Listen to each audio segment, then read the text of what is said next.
မြမသမိုင်းမှာပထမမြန်မာနိုင်ငံတော်ကြီးကိုအုပ်မြစ်ချခဲ့တဲ့ဘုရင်ဆိုရင်ကျွန်တော်တို့အားလုံးအနော်ရထာမင်းကြီးကိုပြည့်မြင်ကြမှာပါဒါပေမဲ့သမိုင်းရဲ့နောက်ွယ်မှာလူသိနည်းနေတဲ့အချက်တစ်ချက်ရှိပါတယ်အဲ့ဒါကတော့အစွမ်းထက်လှတဲ့အနော်ရထာမင်းကြီးဟာဘာကြောင့်ဝမ်းနည်းစရာကောင်းတဲ့ဏီကုန်းနဲ့အဆုံးသတ်ခဲ့ရတာလဲသူဟာဘလို့မှားတွေကိုကျူးလွန်ခဲ့မိလို့လဲ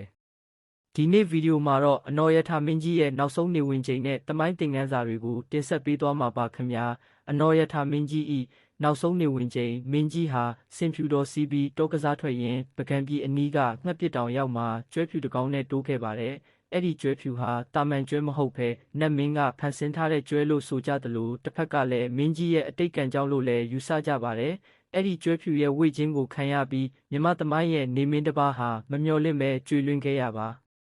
တဲ့ပကံရာဇဝင်ကျမ်းတွေရဲ့အဆိုအရအနော်ရထာမင်းကြီးဟာတက်တော်85နှစ်အရွယ်ထိတကူဩဇာကြီးမားခဲ့ပါတယ်။ဒါပေမဲ့တနေ့မှာတော့မထင်မှတ်ထားတဲ့ဖြစ်ရပ်တစ်ခုဖြစ်ပွားခဲ့ပါတယ်။ဘလောက်ပဲထက်မြက်တဲ့ခေါင်းဆောင်ဖြစ်ပါစေလူသားတစ်ယောက်ဖြစ်တဲ့အတွက်ဆုံးဖြတ်ချက်အမှားအချို့ရှိခဲ့ပါတယ်။အဲ့ဒီအမှားတွေကဘာတွေဖြစ်မလဲ